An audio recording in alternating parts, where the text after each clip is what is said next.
नमस्कार विद्यार्थी मित्रांनो, मी पंकज स्टडी मॅथ या आपल्या एज्युकेशनल प्लॅटफॉर्मवरती तुमचं स्वागत करतो। तर आपण पाहतोय CTET परीक्षेसाठी पर्यावरण अध्ययन या विषयावरील काही महत्त्वाची प्रश्न उत्तरे। तर आजचा टॉपिक आहे गॅसेस।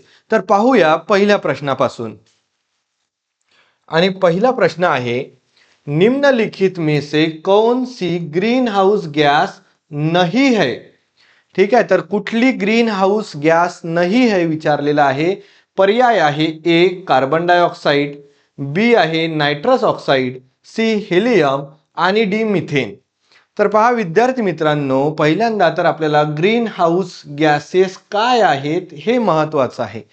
तर सूर्यापासून जी किरणे आपल्या पृथ्वीवरती येतात ती पृथ्वीचा पृष्ठभाग आणि महासागर यांना तापवित असतात। त्यानंतर काय होतं की जी इन्फ्रारेड किरणे असतात यांना आपल्या वायुमंडलातील काही गॅसेस असतात त्या शोषून घेतात आणि परत वातावरणात वापस पाठवत असताना त्यातील काही जी उष्णता आहे ती परत पृथ्वीकडे वापस येते। तर त्या गॅसेसला ग्रीन हाउस गॅसेस असे म्हणतात। तर या गॅसेसमध्ये कार्बन डायऑक्साइड येतो, नायट्रस ऑक्साइड येतो आणि मिथेन येतं। म्हणजेच कुठली गॅस नसेल तर ती असेल हेलियम। कारण हेलियम जी आहे ही एक नोबल गॅस आहे जी मुक्त अणूंच्या निष्क्रिय अशा बंधनांनी बनलेली असते। त्यामुळे या प्रश्नाचं उत्तर हेलियम असेल। चला तर पुढील प्रश्नाकडे जाऊ। CNG व बायोगॅस के मुख्य घटक है। तर CNG म्हणजेच कॉम्प्रेस्ड नॅचरल गॅस व बायोगॅसचे मुख्य घटक कुठले आहे हे आपल्याला विचारण्यात आलेलं आहे। तर पर्याय आहे प्रोपेन, हायड्रोजन सल्फाइड, मिथेन आणि इथेन।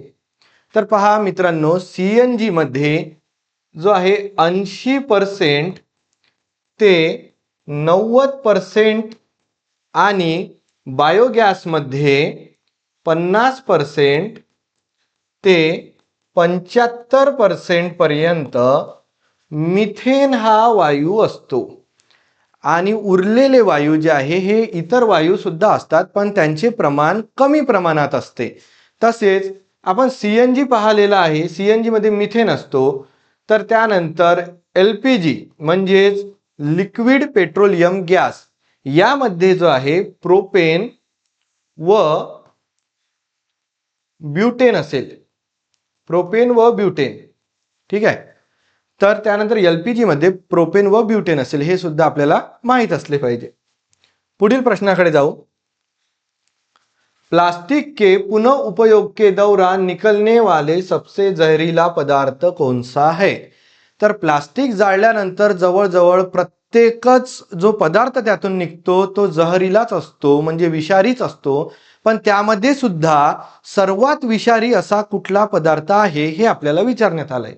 तर पर्याय आहेत अमोनिया, नंतर कॅडमियम, नंतर बेरियम आणि डायऑक्सिन।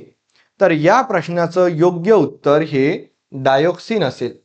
मित्रांनो, डायऑक्सिन हा पदार्थ जेव्हा प्लास्टिकच्या रियूज मधून किंवा जाळण्यामधून निघतो तर यामधून बरेच हानिकारक म्हणजे जो आहे हा बराच हानिकारक आहे। त्यामुळे जे आहे आपल्या मानवाच्या किंवा सजीवांच्या मज्जासंस्थेवर खूप वाईट परिणाम होतो। सोबतच रोगप्रतिकारक क्षमता घटते। त्यानंतरच मानवी किंवा सजीवाच्या प्रजनन संस्थेवर सुद्धा याचा वाईट परिणाम होतो आणि याचं सर्वात जी हानी होते ती होते व्यक्तीला कर्करोग होण्याची शक्यता वाढते। ठीक आहे, चला पुढील प्रश्नाकडे जाऊ। पुढील प्रश्न आहे, वनोन्मूलन के फलस्वरूप निम्नलिखित में से किस वायुमंडलीय गैसीय संगठन की स्तर में वृद्धि होती है। म्हणजेच वनोन्मूलन झाल्यामुळे वायुमंडलातील कुठल्या प्रकारची गॅस जी आहे यामध्ये वाढ होते। आता वनोन्मूलन म्हणजे काय? वनोन्मूलन याचा अर्थ होतो वृक्षतोड। तर वृक्ष काय करतात? वातावरणातील कार्बन डायऑक्साइड जो आहे ते शोषून घेतात आणि वातावरणामध्ये ऑक्सिजन प्रसारित करतात। तर काय होईल वनोन्मूलन झाल्यामुळे? कार्बन डायऑक्साइड यामध्ये वृद्धी होईल। कारण झाडांची जर कमी झाली तर वातावरणातून कार्बन डायऑक्साइड शोषून घेण्याची क्षमता जी आहे ही कमी होऊन जाईल, त्यामुळे कार्बन डायऑक्साइड वाढेल। तर या प्रश्नाचं योग्य उत्तर कार्बन डायऑक्साइड हे असेल. पुढील प्रश्न, बायोमास के अवायवीय किण्वन द्वारा निम्नलिखित में से कौन सी गैस उत्पादित होती है. आता किण्वन, ठीक आहे, म्हणजे कुजवणे, फ्रॅगमेंटेशन. तर यामुळे काय होतं, बायोमास जो आहे, जो आपला कचरा असेल, शेतामधले जे वेस्ट असेल, या सर्वांना जेव्हा आपण कुजवतो आणि त्याचं डिऑक्सिडीकरण म्हणजेच ऑक्सिजनच्या अभावाने जो आपण तो कुजवल्या जातो, त्यामधून कुठल्या प्रकारचा गॅस निर्माण होतो. तर बायोमासमध्येच अर्ध उत्तर आलेलं आहे. पर्याय पुढे होते, जसं बायोगॅस होतं, गॅस ऑइल, प्राकृतिक गॅस, त्यानंतर संपीडित प्राकृतिक गॅस. तर हे नाहीच आहे. बायोमासमध्ये बायोगॅस हा तयार होतो, त्यामुळे योग्य उत्तर ए बायोगॅस हे असेल. पुढील प्रश्नाकडे जाऊ. तर हा आहे तुमचा होमवर्कचा प्रश्न, जो आहे वायुमंडल में प्रदूषण के कारण होने वाली वर्षा को क्या कहते हैं. तर हे तुम्हाला पुढील पर्याय आहे, शुद्ध वर्षा, क्षारीय वर्षा, आम्लीय वर्षा आणि नीली वर्षा. तर या प्रश्नाचं उत्तर तुम्ही कमेंट बॉक्समध्ये कळवा आणि आपला व्हिडिओ आवडल्यास व्हिडिओला लाईक करा, शेअर करा, सबस्क्राईब करा. धन्यवाद.